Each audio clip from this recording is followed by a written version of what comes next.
আসসালামু আলাইকুম সবাইকে। আপনারা সবাই কেমন আছেন?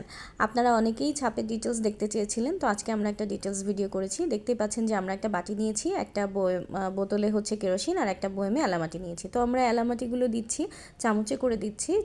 আমরা আসলে যে কয়টা ছাপ দিব সেই অনুপাতে আমরা একটু এলামাটি নিচ্ছি, অল্প অল্প করে। এলামাটিটা কিন্তু আপনারা হার্ডওয়্যারের দোকানে পাবেন, মানে রঙের যে দোকানগুলো, যেই সব দোকানে হচ্ছে রং মানে বিক্রি করা হয়, বাড়িতে রং করার রং বা গ্রিলের রং, এই ধরনের রং বিক্রি হয়, সেখানে এলামাটি পাবেন। তো আমরা এখন ওই এলামাটির সাথে পরিমাণ মতো কেরোসিন তেল মিশিয়ে নিব। এই কেরোসিন তেলটা মিশানোর সিস্টেম হচ্ছে আপনি একটু একটু করে গোলাবেন, এবং যদি দেখেন যে ঘনত্ব অনেক বেশি হয়ে যাচ্ছে সেক্ষেত্রে আরও একটু দেবেন।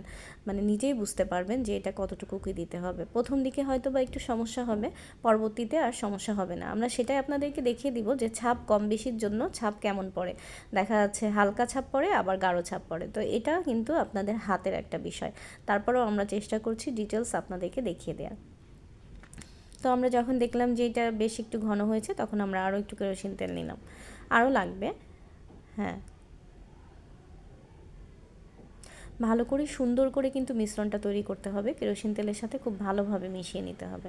এই যে দেখতেই পাচ্ছেন যে একটা ঠিক ধরনের একটা খুব সুন্দর একটা মিশ্রণ তৈরি হয়েছে। এইটা দিয়ে আমরা এখন এই কাপড়টাতে ছাপ দিব। আমরা প্রথমে ট্রেসিং পেপার বসিয়ে নিয়েছি, মানে ডিজাইন করা আর্ট করা ট্রেসিং পেপার, যেটা আমরা আগে থেকে ছিদ্র করে রেখেছিলাম। এটা আমরা অনেকবার ব্যবহার করেছি। তো সেটাতেই আমরা খুব সুন্দরভাবে হচ্ছে আমরা যে কাপড়টা ব্যবহার করি ছাপের জন্য, সেটা দিয়ে খুব ভালোভাবে ঘষে নিচ্ছি। তো এটা কিন্তু মানে ঘষার সময় খেয়াল রাখতে হবে যেন ছাপটা মানে সব জায়গায়, মানে ট্রেসিংয়ে যে আঁকানো যে জায়গাগুলো আছে সব জায়গায় যাতে এলামাটির মিশ্রণটা পড়ে, না হলে কিন্তু ছাপটা ভালোভাবে পড়বে না।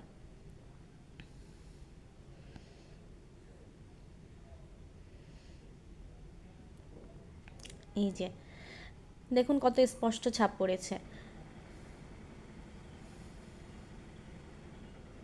এখন আমরা একটা ফ্রকের নিচের যে পাড়ের ছাপটা সেটা দিচ্ছি।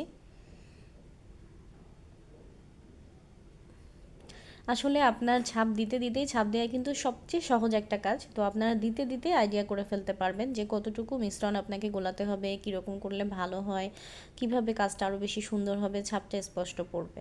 তো এটা সম্পূর্ণই হাতের বিষয়, এবং করতে করতে মানুষের অভিজ্ঞতা হয়।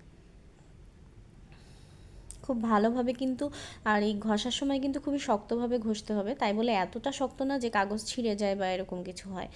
যতটুকু সম্ভব জোর দিয়ে ঘষলে নিচে আপনার এলামাটির মিশ্রণটা ছিদ্র দিয়ে পড়বে কাপড়ে, সেইভাবে আপনি হচ্ছে ছাপটা দিবেন।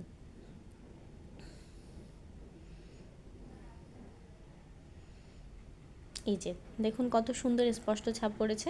এখন কিন্তু এই কাজগুলো আমরা ফিল্ডে দিয়ে দিব কর্মীদের কাছে, তারপরে ওরা এই ছাপ মোতাবেক সুন্দরভাবে কাজ করবে।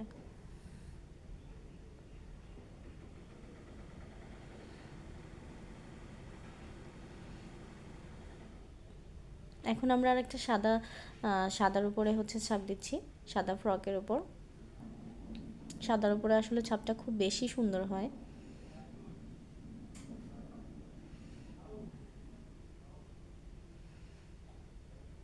আর অবশ্যই আপনারা একটা জিনিস খেয়াল করবেন যে এলামাটির ছাপটা যেন অনেক শক্তভাবে না পড়ে, তাহলে অনেক সময় হয় কি কর্মীরা সেলাই করার সময় কষ্ট